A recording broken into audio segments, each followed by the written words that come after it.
Sean bienvenidos a Tránsito Saludable. Los acompaño como todas las semanas y hoy hemos llegado a los consultorios médicos municipales de La Punta y vamos a conversar en esta ocasión con el cardiólogo Marco Antonio Hereda Ñahui. Él además es especialista en rehabilitación cardíaca y pruebas funcionales, además de ser cardiólogo en INCOR de Salud. Vamos a conversar sobre qué problemas se pueden presentar dentro de esta especialidad, tanto para conductores como para peatones. Y en el caso de los conductores hablamos tanto de transporte urbano como del transporte privado o particular. Sea bienvenido, doctor. ¿Qué tal? Primero un saludo especial a toda tu audiencia. El día de hoy vamos a hablar un poco de estos problemas cardiovasculares, ya que pronto vamos a celebrar nuevamente el Día Mundial del Corazón, que es el 29 de septiembre. Okay. Doctor, hablábamos fuera de cámaras que estos casos o estos paros cardíacos, porque hay que establecer, ¿no? Hay paro cardíaco, no hay preinfarto, no existe eso es una cosa clara. Bueno, vamos a hablar de los eventos cardíacos agudos en general. Dentro de los eventos cardíacos agudos están los eventos cardíacos agudos fatales y no fatales. Dentro de los fatales, como tú mencionaste, está la muerte cardíaca por parada cardíaca o paro cardíaco. Claro. Ok, en eso hablemos. Hoy por hoy se han visto decenas lamentables de conductores que al volante les ha dado paro cardíaco, y más en conductores de transporte urbano porque el sedentarismo como un factor inicial genera esta situación, además de malos hábitos. ¿Qué es lo que viene pasando? ¿Qué realidad maneja usted?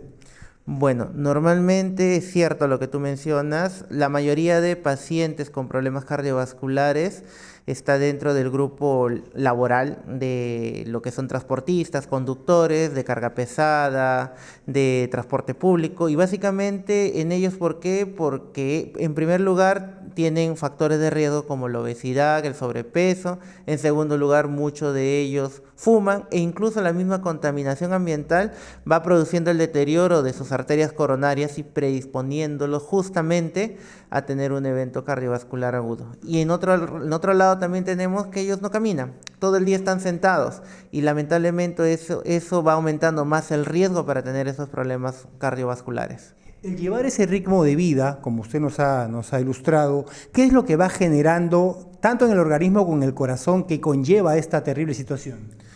Bueno, esos hábitos de vida, lo fundamentales, van a aumentar lo que es la grasa a nivel de las arterias coronarias. Asociado a eso, a la poca actividad física, va a hacer de que haya resistencia a lo que es la insulina y los va a predisponer también a enfermedades metabólicas. Y todo esto a lo largo del tiempo va a desencadenar eventos cardiovasculares. Uno de ellos es el infarto al corazón y la muerte o parada cardíaca, pero también ellos pueden tener derrame cerebral, lo que se conoce como ictus isquémico cerebral, pueden tener hipertensión arterial, pueden tener problema renal, entre otros. O sea, se va agravando, como que el cuerpo se va deteriorando. Básicamente eso es lo que sucede, se va deteriorando. Así como ellos conducen máquinas, los vehículos se deterioran si no tienen mantenimiento, si no se revisa el kilometraje, si no cambian el aceite. Es igual el organismo. El organismo cada cierto tiempo debe revisarse, hacerse un chequeo, ver cómo está el colesterol, los triglicéridos, cómo estamos en el peso y cómo estamos en actividad física. Pero de alguna manera el que aumente ese número de pacientes o de personas que se ven afectadas por ese problema es un tema que ha ido cambiando de la generación pasada a la generación actual, ¿no? Como que nos hemos convertido en una generación chatarra. Básicamente, ahora en el Perú, la generación actual está viviendo como en Estados Unidos en los años 60, 70, en donde el auge de las comidas rápidas, fast food, aumentó lo que es la obesidad. Y justamente la epidemia de obesidad que hay en Estados Unidos actualmente se está replicando con el aumento de la población y estos hábitos de vida en la población peruana. En el caso de estas personas que ya presentan este problema, pero digamos sienten una pequeña molestia, ¿hay una forma de revertir esta situación? Por eso mismo, si los pacientes, en este caso las personas, desean evitar llegar a lo que es una enfermedad cardíaca, lo que tienen que hacer es prevenirla. ¿Cómo es esto? Primero, actividad física, al menos hacer 150 minutos por semana de actividad física moderada. Lo que es dieta, disminución de lo que es la sal de las comidas, disminución de las grasas, una alimentación saludable, pérdida de peso y sobre todo, y lo fundamental, hacerse un chequeo médico para prevenir y evitar llegar justamente al evento cardíaco. Claro, lo que conlleva, bueno, tengo entendido a grosso modo, ¿no? Usted es el especialista, lo que pasa es que el consumo de tanta grasa termina obstruyendo las arterias, ¿me equivoco? ¿Es el término adecuado? No solamente la grasa como tal que conocemos de las frituras, ¿no? Sino en general lo que son también los azúcares en alta cantidad que se transforman en grasa en el organismo, se encargan de obstruir las arterias del corazón. Es tan letal lo que es la grasa como el azúcar, y eso hay que tenerlo en cuenta para evitar el consumo también de bebidas azucaradas. Está bien que lo aclare porque a veces yo ignoraba el tema. A ver, explíquenos un poco más. Claro, justamente, y en la actualidad se ve mucho esto, ya se ha investigado y se conoce que el azúcar en las cantidades que hemos estado consumiendo antes en las bebidas azucaradas, en los jugos, también producían eventos cardiovasculares, ya que este azúcar en el organismo se transforma en una grasa llamada triglicérido, y el aumento de esto también conlleva eventos cardiovasculares adversos. ¿Y eso puede ocurrir a cualquier edad o tienes que ser una persona mayor, pasada a los 40 para que te afecte? Normalmente hay factores que te predisponen. La epidemiología depende mucho del lugar. Antiguamente eran mayores de 50, ahora son mayores de 40 años, pero estamos llegando a un momento en donde los mayores de 30 años van a tener un riesgo cardiovascular elevado. ¿Y a qué se debe eso? Justamente a la epidemia de la obesidad y de los malos hábitos de vida que tenemos. Actualmente todavía estamos en mayores de 40 años y solamente mayores de 30 años si es que han tenido un padre que ha muerto antes de los 50 años por infarto de miocardio o algún antecedente cercano de enfermedad cardiovascular.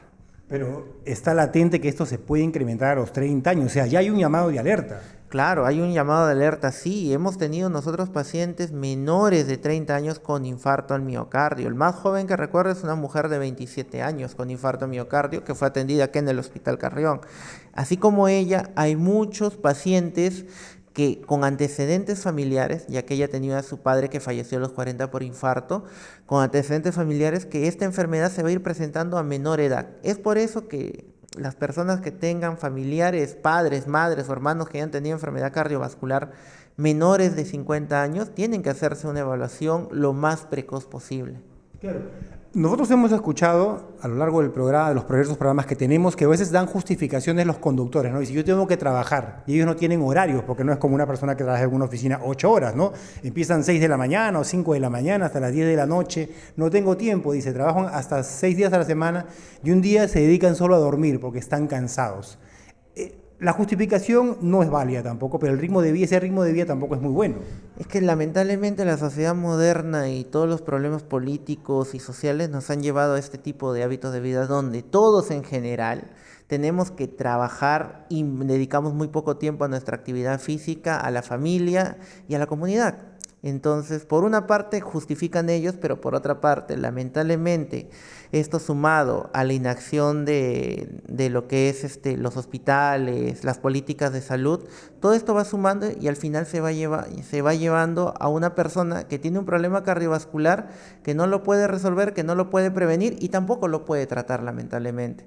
Entonces, todo esto conjuga y llevamos justamente a las muertes cardiovasculares que hay. De alguna manera, o sea, ya tenemos esta emergencia, que es una alerta que obviamente hay en el país, pero no existe una política por parte del Estado para controlarla o evitarla o tratar de mitigarla.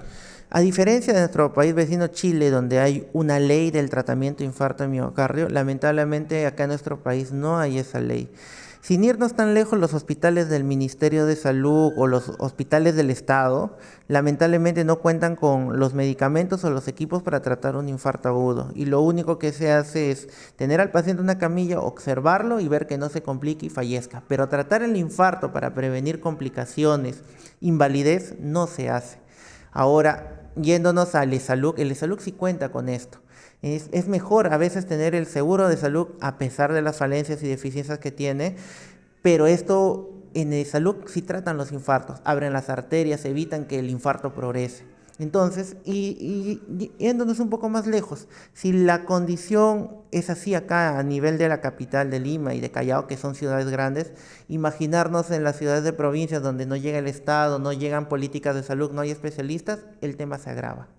Ya es más peligroso, ¿no? Y lamentablemente muchos de los transportistas o conductores, el bus es propio, o la combi es propia, o el taxi es propio, y entonces no es una empresa constituida y no tienen salud, pese a las carencias que usted menciona, y tienen que ir al sistema del MINSA, y se ven dentro de este problema. Claro, justamente la vez pasada hablaron en el mensaje de la Nación que todos van a tener el CIS, pero el CIS es un seguro que no tiene fondos. Y si no hay fondos, no se puede tratar este tipo de pacientes. No hay fondos para lo que es la trombolisis, que es lo primero en dar una medicación para abrir las arterias cuando se obstruyen. No hay equipos para hacer cateterismo cardíaco. Entonces, la salud está en crisis y aumentamos más carga social a este sistema de salud en crisis, lamentablemente, va a explotar la bomba y los pacientes son los que van a ser afectados. Ahora, sin irnos tan lejos, un ejemplo claro fue el ministro de Defensa que falleció por un infarto en las zonas más alejadas. Imagínense que él siendo ministro, teniendo helicóptero, llegó a un primer establecimiento donde no pudieron hacer nada. Si hubieran podido hacer algo, al menos estabilizarlo, hubiera podido llegar bien al siguiente establecimiento. Pero ahí nos damos cuenta de la precariedad del sistema de salud, que a pesar de ser una persona importante, siendo un ministro, no se pudo salvar de un infarto. Pero imagínate una persona de a pie, tiene menos posibilidades de sobrevivir. De alguna manera se busca descentralizar el sistema de salud, pero no se logra. Claro, no se logra esto ya que no hay políticas verdaderas de salud y no hay leyes que favorezcan esto. Y la ciudadanía, entre ellos los conductores, los peatones, son los afectados al final. Claro, es que justamente por eso que nosotros educamos al paciente para que prevenga, hay que tratar de prevenir lo más posible, sobre todo porque no hay posibilidad de tratar cuando tengamos el evento. Como le digo, gastar 50, 100 soles para prevenir una enfermedad una vez al mes va a prevenir que cuando llegue la emergencia gastes 20,000 soles de golpe, ya que tu sistema de salud no te lo puede proporcionar. Y si no te proporciona tu sistema de salud el tratamiento, para que tú trates tu corazón, tu infarto en una clínica, en un lugar donde hay esa posibilidad de tratar el infarto, lo mínimo que te gastas en el procedimiento son 20,000 soles, a más, dependiendo de la gravedad del caso. Dinero con lo que no cuenta pues ningún conductor o transportista o peatón a la mano. Claro, y es por eso que siempre hablamos de la prevención. Sea como sea, al menos 30 minutos de todo el día, pararnos, caminar, dar vueltas, estirarnos, esto nos va a ayudar a prevenir. Tratar de comer ensalada, vegetales, yo entiendo de que ellos donde caen almuerzan, pero dentro de donde caen almuerzan pueden buscar alternativas, ensaladas, pescado, verduras, para evitar comer exceso de carbohidratos, de harinas y de grasas. Entonces ya mucho depende de la educación también que demos, que es otro problema que tenemos a nivel nacional, para que podamos prevenir. Claro, es que muchos de ellos se acostumbran a comer grasa, a pesar de que ya bueno, en cualquier lado tú encuentras un restaurante vegano o donde venden comida, pues dieta, que tú puedes optar por ella, pero no ven esa alternativa porque ellos lo que ven más que nutrirse es llenarse. Claro, es que ese es el problema de nuestra comida, o sea, nuestra comida es alta en grasas y carbohidratos. Tú ves un arroz con sus frijoles, ves un pedacito de carne y unas 3 hojitas de lechuga. Entonces, eso te llena, pero te daña a largo plazo. Hay que tratar de balancear la comida, comer medio plato de ensalada, un cuarto del plato tu proteína, pescado, pollo, y el otro cuarto del plato que sea tu arroz o tu papa o tu frijol o tu tallarín, pero no todo junto. Como vemos, hay que balancear el plato. Claro, hay que buscar compensar de alguna manera. Yo sé que bueno, el apetito, pues tenemos una comida tan rica en el Perú, tanta variedad, pero hay que también cuidarse uno mismo, hay que valorarse. Claro, eso es cierto. Tratar justamente de compensar eso. Si es que vemos que en la calle no hay esa posibilidad, tratar de llevar en la casa una lata de atún te puede servir para el almuerzo, llevar una lechuga, un limón y con eso puedes almorzar.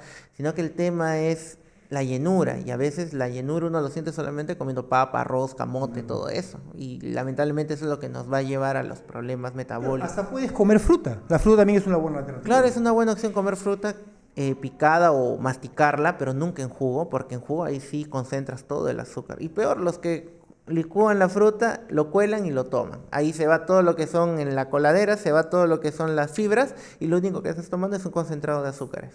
Wow. O sea, hablamos de las juguerías que le echan azúcar a la fruta. No, la fruta en sí, si tú, por ejemplo, una naranja es buena, pero si tú juntas para hacer tu jugo de naranja 3, 4 naranjas, todo el azúcar de la naranja lo concentras en un vaso. Es por eso que esas bebidas son altas en azúcar. Cualquier jugo en general, así no le agregues azúcar, es alto en azúcar ya que concentras bastante cantidad de fruta.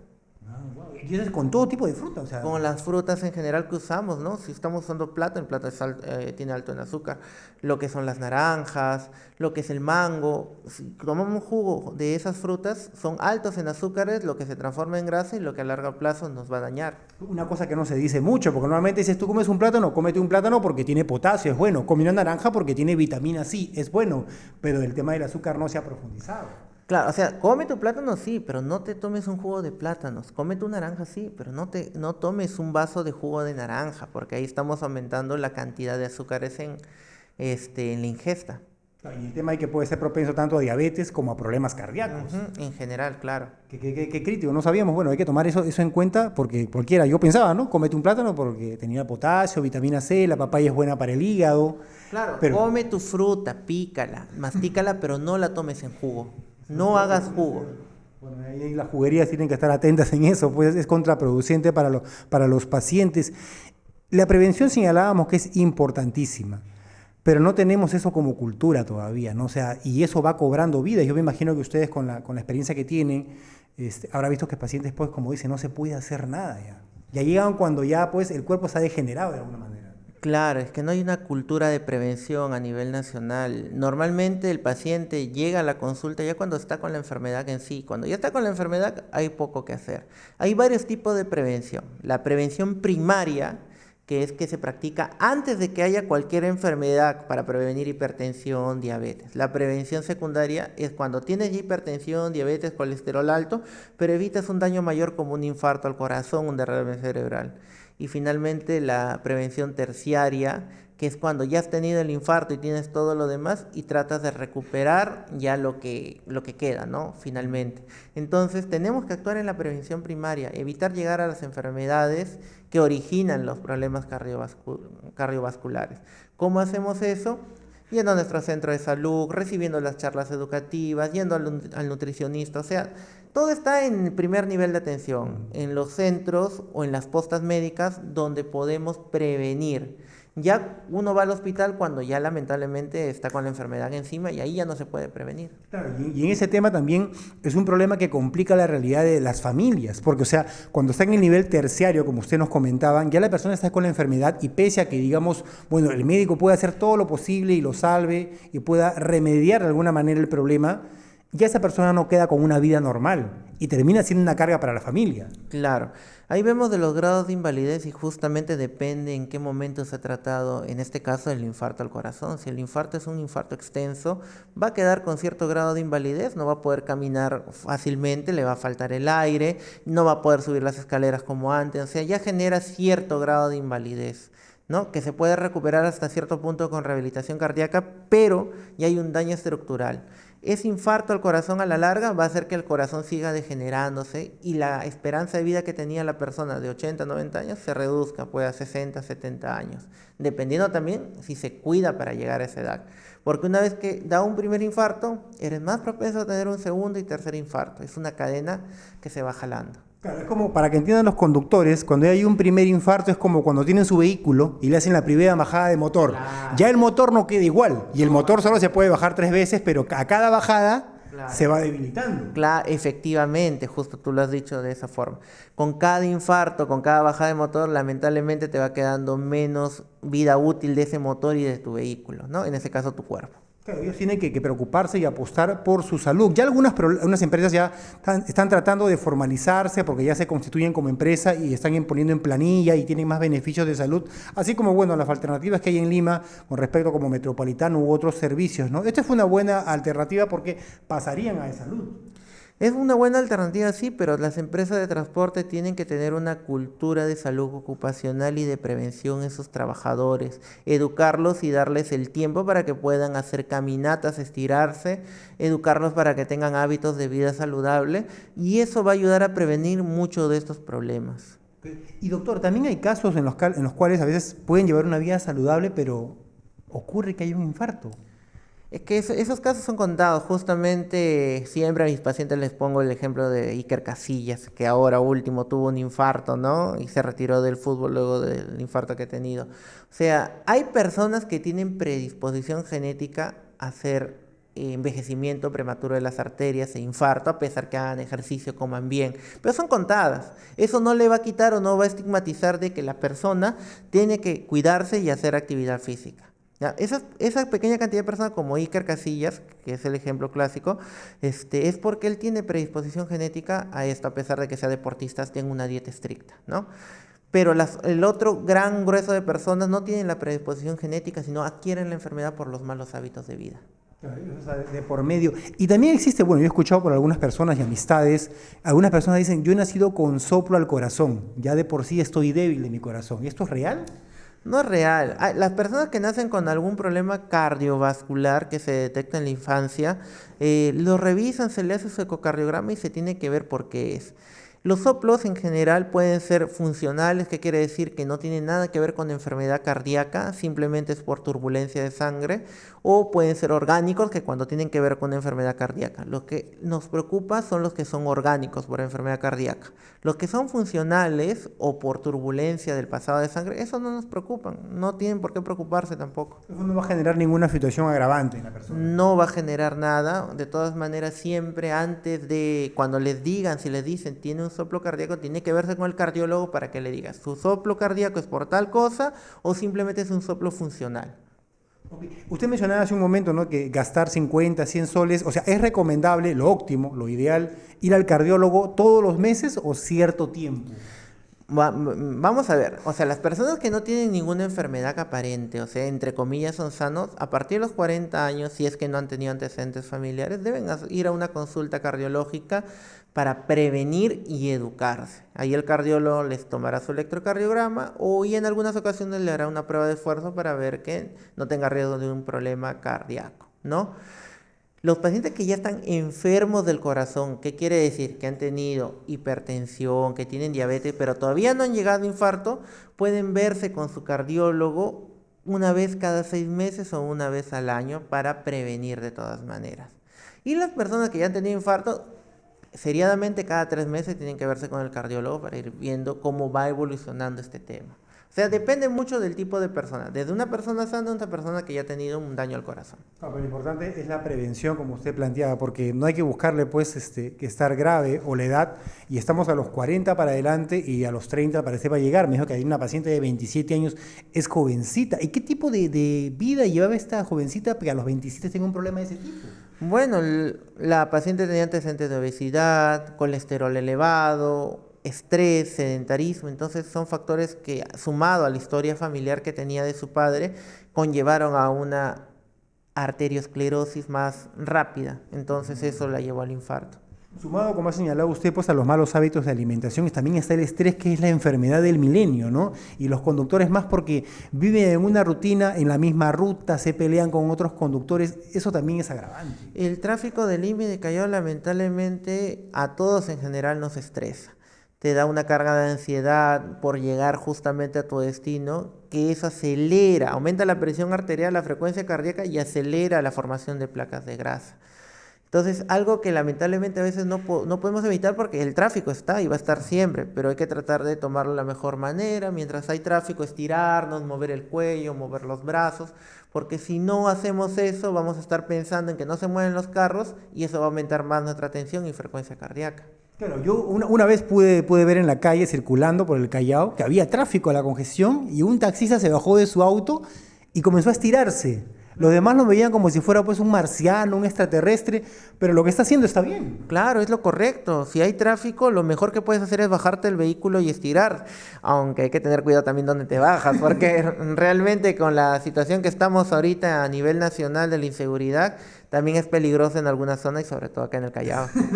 Claro, sí, porque lo vi, se bajó, se estiró y la gente lo miraba como, pero es algo normal ejercitarse un poco, claro, salir. Y cuando uno se ejercita, porque existen mitos e ideas, ¿no? Dicen, no, es bueno ejercitarse en la mañana. Otros dicen, no, al mediodía. Otros dicen, no, en la noche. Otros dicen, no importa, porque igual siempre el cielo está contaminado. ¿Existe un momento adecuado para ello?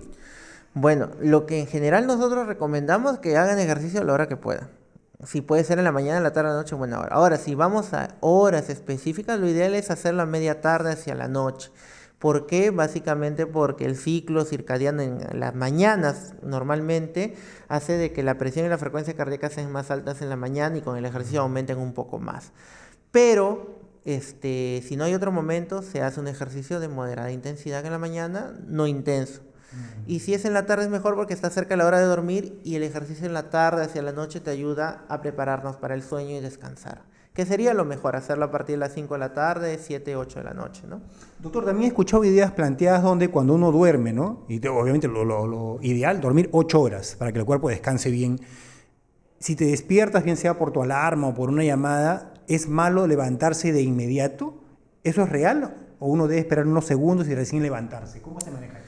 Bueno, es que justamente me hablas de un tema de levantarse cuando hay alguna alarma, alguna llamada de alerta.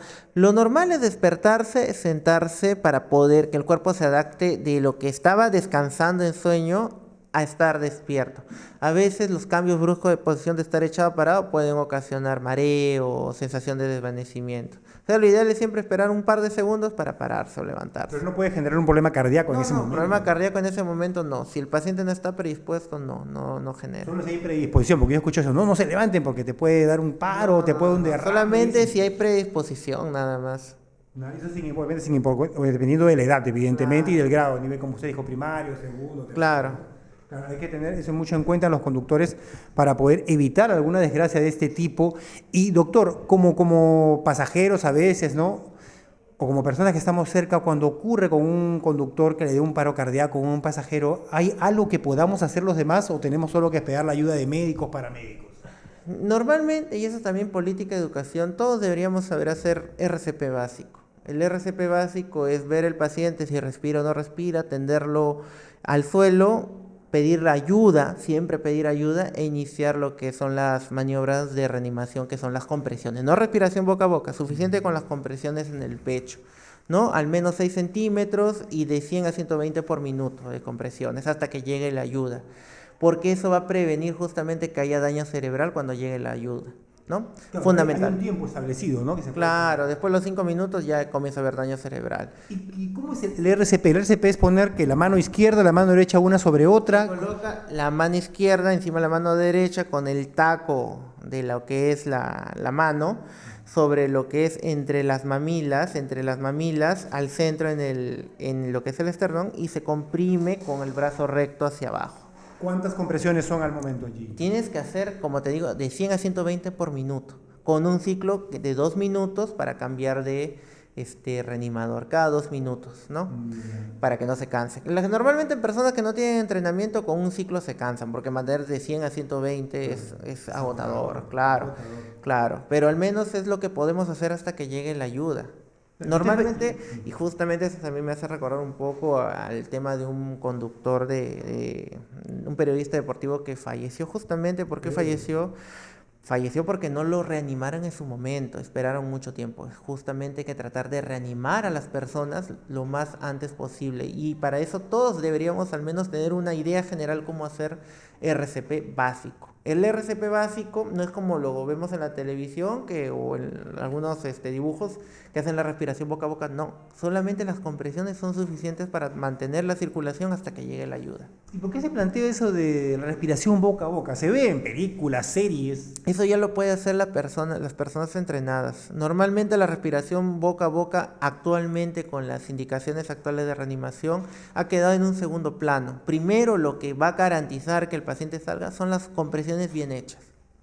Claro. ¿Y eso se puede hacer en personas de cualquier edad? ¿Es una persona de la tercera edad o un niño? Normalmente si es una persona que se ha desvanecido se puede hacer en niños, en adultos, en neonatos, en cualquier población.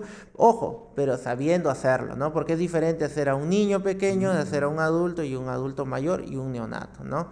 Pero si conocemos al menos reanimación básica, tratar de ayudar en ese momento. Es importante saber el RCP para poder ayudar, porque a veces en vez de ayudar perjudicamos más al paciente porque si hay un esfuerzo puede dañar la caja torácica.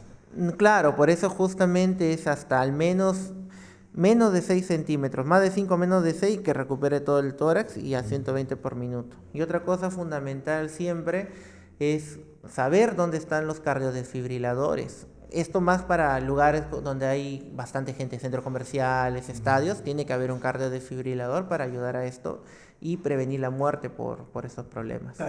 Por ahí me imagino que en los malls, centros comerciales, debe haber personal que esté especializado en el manejo de ese equipo. Debe haber, en teoría. No sabemos en la práctica si habrá, pero debe haber. Y eso también yo hablaba, y lo he visto como periodista, que a veces en nuestro país, lamentablemente, para las emergencias no todas las ambulancias la tienen. Y a veces no se puede hacer nada por falta de ese equipamiento. Claro, es que justamente lo que va a ayudar más a salir de la parada cardíaca es el desfibrilador. El RCP puede quedar corto y de buena voluntad si es que no hay un desfibrilador a la mano.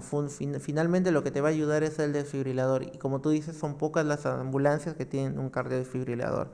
Felizmente acá la ambulancia que nosotros contamos es una ambulancia nivel 2 que tiene su cardiodesfibrilador. Pero en los hospitales, imagínate, en los hospitales del Ministerio de Salud, pocas son las ambulancias que tienen su desfibrilador. Entonces, poco o nada se puede hacer para ayudar a las personas que tienen paro cardíaco. Y como decía usted, si el problema está así en Lima y Callao, ¿cómo estará en provincia? Justamente lo que pasó con un deportista, creo, de las divisiones menores del Sporting Cristal allá cuando jugaron en Juliaca, creo, ¿no? Juliaca o en Cusco, no había el desfibrilador en la ambulancia, por eso falleció el muchacho. Entonces, en provincia es peor la situación. Lamentablemente no hay políticas de salud, no hay políticas de educación y muchas de las enfermedades que se pueden prevenir no se previenen por estos problemas. Y doctor, con la experiencia que usted tiene tanto en INCOR, ¿no?, y como especialista de rehabilitación, ¿los pacientes de qué rango de edades vienen con estos problemas y de qué sexo son mayor número? ¿Hombres, mujeres? La mayor parte justamente son varones. Los varones son los que más tienen problemas cardiovasculares. Y la mayor parte son mayores de 50 años. Ese es nuestro grupo etario. Eso no implica que no hayan pacientes menores de 40, 37, 35 años, que sí hemos tenido también que han tenido problemas cardíacos, ¿no?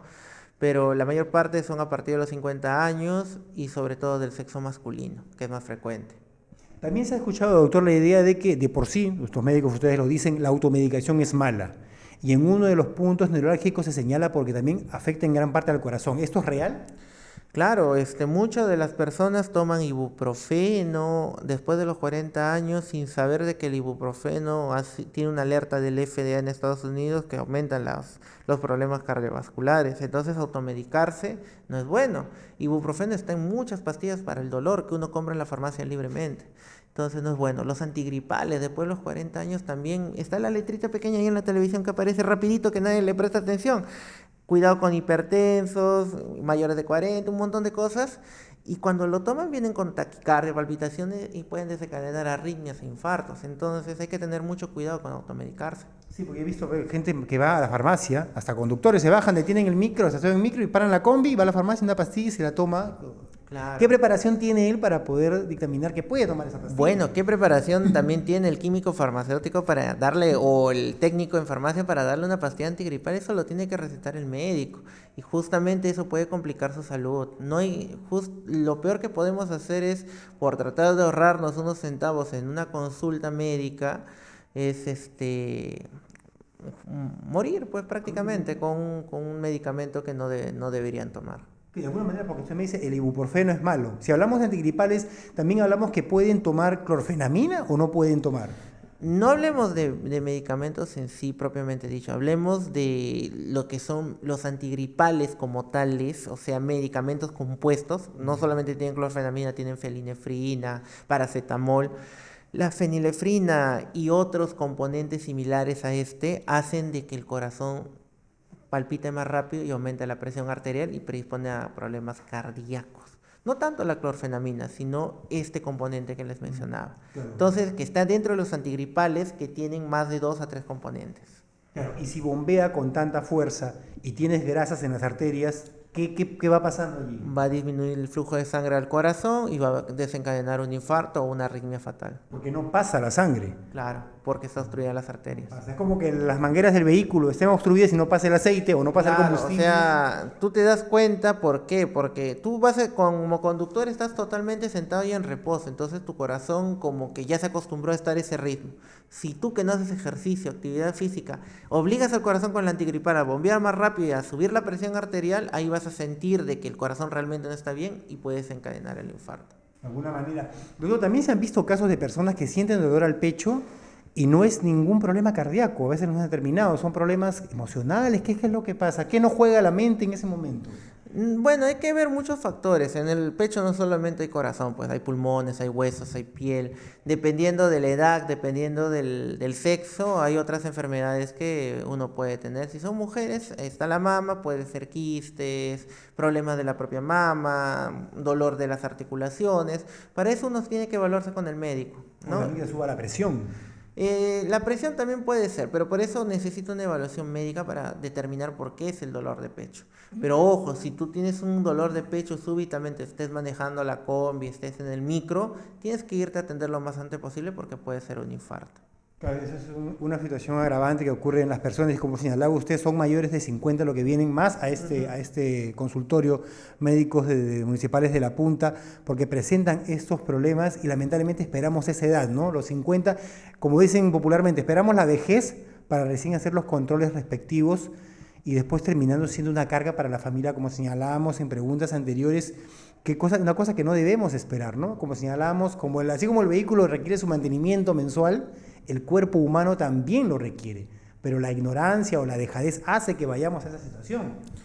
Claro, los mensajes finales siempre para las personas en general, hay que prevenir hábitos de vida saludable, no fumar, que es otro hábito dañino que tienen muchos conductores, evitar el sedentarismo, evitar el exceso de peso, hacer actividad física y sobre todo hacerse un control médico anual al menos, ¿no? Para prevenir esto. Sobre todo ellos que tienen estos hábitos de vida. Con respecto al cigarrillo, más se hacen campañas o se ven imágenes que circulan hasta hoy por hoy en las redes sociales que son muy vistas, que más se apunta al pulmón o los pulmones, pero no mucho al corazón. Claro, es que en general las cajetillas de cigarro te ponen lo que es la parte del cáncer del pulmón, que es lo que más llama la atención, pero el cigarrillo acelera lo que es el deterioro de las arterias del corazón, de la pierna en general, y predispone a infarto cardíaco, cerebral, entre otros. Y doctor, ¿qué pasa con una persona que ya, bueno, por su edad, por esos problemas, tiene que usar un marcapaso? ¿Puede llevar una vida normal con este equipo si fuera un conductor?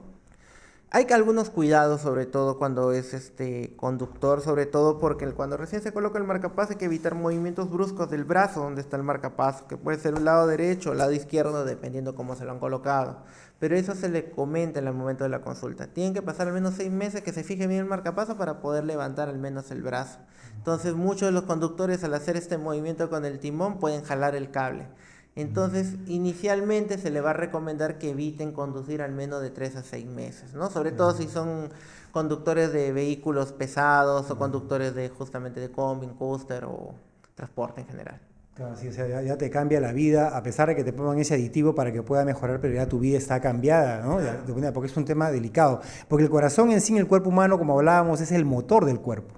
Y tras varias bajadas de motor, ahí viene el problema por dejadez, por negligencia, que ocurre mucho en los conductores, y no solo también en el transporte urbano, también ocurre en el transporte interprovincial, ¿no? Y lo demás porque sumado al estrés, la mala alimentación, los malos hábitos, y que no hacemos los controles como señalaba doctor, porque hay los controles primarios, secundarios y el nivel terciario, que es la situación más agravante.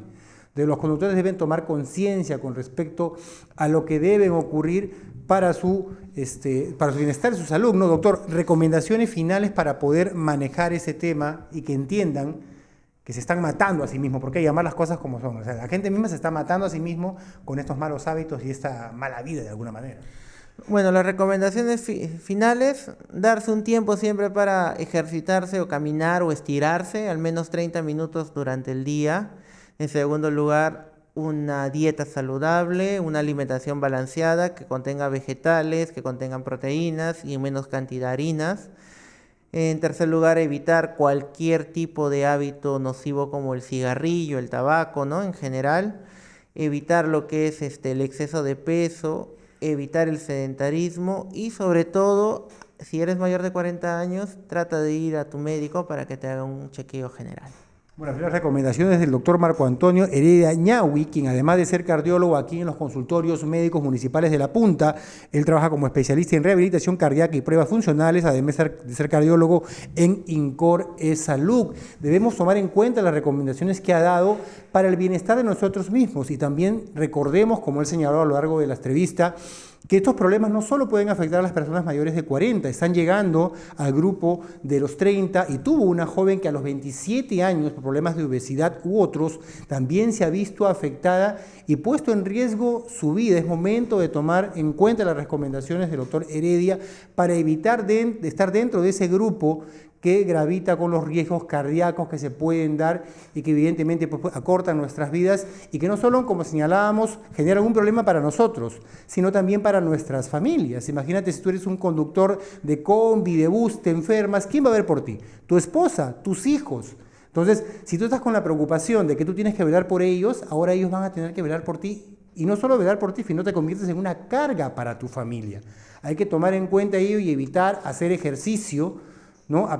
Sabemos que la situación económica no es de las mejores y procuramos trabajar y producir dinero, pero también hay que producir cosas beneficiosas para nuestro organismo y para nuestra salud, ya que si nosotros trabajamos al volante, dependen de nosotros otras personas. Entonces busquemos nuestro bienestar para poder dar mejores cosas a quienes dependen de nosotros. Nosotros nos reencontramos la próxima semana en Tránsito Saludable, continuando con los especialistas y dando estas recomendaciones que son para bienestar de usted, que es peatón, que es conductor, tanto de auto particular o como de transporte público, para su bienestar. Saben que somos T-Vial, que nos pueden seguir a través de nuestras redes sociales, en el Face, en Twitter, en Instagram, y nos reencontramos la próxima semana con otro especialista que va a hablar en beneficio de su salud. Muchas gracias por habernos acompañado, nos reencontramos.